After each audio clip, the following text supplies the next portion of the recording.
I'm trying to understand why things are the way they are. What's my purpose and how did we get this far? They say life's worthless and nothing's clear, that we chart our own destinies and life's simply unfair. But I disagree and I refuse to despair, because we have a book that does make everything clear. A gift from Al-Aleem, the all-knowing, Al-Hakeem, the most wise, Al-Khabeer, the one who is truly all-aware.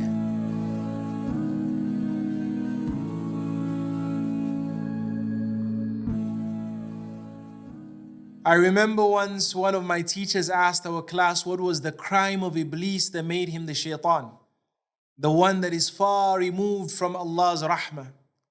And we all gave our answers. Some said it was his refusal to obey the commandment from Allah subhanahu wa ta'ala. And others said it was his looking down on Prophet Adam alayhi salam. But eventually we mostly settled on the root cause of all of this, being arrogance, kibr. And I still remember my teacher smiling and agreeing that this was indeed part of the problem. But then he asked us, does that mean that any human being who has the disease of pride in their heart is also a shaitan? Even if this person were to pray and fast, does that mean that in the sight of Allah subhanahu wa ta'ala, this person is a disbeliever? He argued that if everyone who fails to follow a commandment from Allah becomes a disbeliever, then what does that make you and I? Now, as you can imagine, this obviously got all of us worried. We were caught scratching our heads, and because of the serious implication of this, we started to think. And so he explained that even though pride is a grave sin of the heart, which the Prophet ﷺ said has to do with looking down on other individuals and rejecting the truth when it comes to a person, it does have varying degrees of severity, all of which are bad and can ruin a person's akhirah if they don't address this. But not all levels of arrogance doom a person to the fire of Jahannam forever. And so what do you think made the shaitan's pride so severe in the sight of Allah subhanahu wa ta'ala that it utterly destroyed him? The answer is that his jealousy and his hatred for Prophet Adam alayhi salam and his false sense of self-importance had led him to the height of pride, wherein he ascribed ignorance to Allah subhanahu wa ta'ala. And not just ignorance, he also ascribed injustice as well. The reason he gave when Allah subhanahu wa ta'ala asked him, he gave him a chance. He asked him, why didn't you bow down to Adam? The reason he gave for not obeying Allah's commands implied that he felt he knew better than Allah subhanahu wa ta'ala. He was kind of saying that I know better who's more deserving of respect between himself and Prophet Adam alayhi salam, that he was more knowledgeable, more wise, and more aware of the inner realities of things than his own creator, subhanallah. Knowing fully well that Allah subhanahu wa ta'ala is Al-Aleem, the all-knowing. He is Al-Khabeer, the one who is fully aware of the subtle inner realities of things.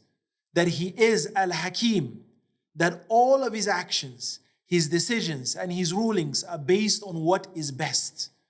The reason why it is absolutely important for us to truly understand these names of Allah subhanahu wa ta'ala today is because nowadays many people are falling victim to the same disease that plagued the shaitan. Our false sense of importance, our delusion about our intellects, the love for secular values, our liberal lifestyles, and our obsession with our tribes and our cultures have made us individuals who reject and debate with the guidance of Allah subhanahu wa ta'ala when it comes to us. We feel that the wisdom of the Quran and the Sunnah is not compatible with the 21st century and that we know better how to govern our lives. Yet we wonder why chaos, injustice, pain, suffering, depression, loneliness are all sadly on the rise. We ridicule Allah's guiding laws and principles. We make fun of our brothers and our sisters who try to follow the Sunnah. And yet we are openly clinging to the slogan that we're Muslims, subhanallah. Islam is not about what we call ourselves. It's about our beliefs, our actions, and at the foundation of Islam is commitment to knowing, believing in, and completely submitting ourselves to Allah subhanahu wa ta'ala. But we can only do this through knowing His beautiful names and His noble attributes. Allah subhanahu wa ta'ala, He tells us in the Quran, after أعوذ بالله من الشيطان الرجيم. وهو الذي خلق السماوات والأرض بالحق ويوم يقول كن فيكون قوله الحق وله الملك يوم ينفخ في الصور عالم الغيب والشهادة وهو الحكيم الخبير. Allah subhanahu wa ta'ala, He tells us, He is the one who created the heavens and the earth in truth. On the day of judgment, He will say, be, and it will be. His commandment is truth. All authority belongs to Him alone on the day the trumpet will be blown. He is the knower of all of the seen and the unseen. And He is the all-wise, the all-aware. Subhanallah. So when we hear our friends, academics or famous personalities ridiculing the Sharia, which is simply Allah's guiding laws, when we hear them saying man-made laws are more compassionate, more wise and more relevant, don't succumb to such false claims. And remember that this is no small statement in the sight of Allah subhanahu wa ta'ala, that these and such statements can destroy a person who utters them, not only in this life, but in the next life as well. Remember that the one who has legislated these laws reminds us that He is the most compassionate, Ar-Rahman, and He is the all-knowing, Al-Aleem, the all-aware, Al-Khabeer, and the most wise, Al-Hakeem. وَإِذْ قَالَ رَبُّكَ لِلْمَلَائِكَةِ إِنِّي جَاعِلٌ فِي الْأَرْضِ خَلِيفَةً قَالُوا أَتَجْعَلُ فِيهَا مَن يُفْسِدُ فِيهَا وَيَسْفِكُ الدِّمَاءَ وَنَحْنُ نُسَبِّحُ بِحَمْدِكَ وَنُقَدِّسُ لَكَ قَالَ إِنِّي أَعْلَمُ مَا لَا تَعْلَمُونَ وعلم آدم الأسماء كلها ثم عرضهم على الملائكة فقال أنبئوني بأسماء هؤلاء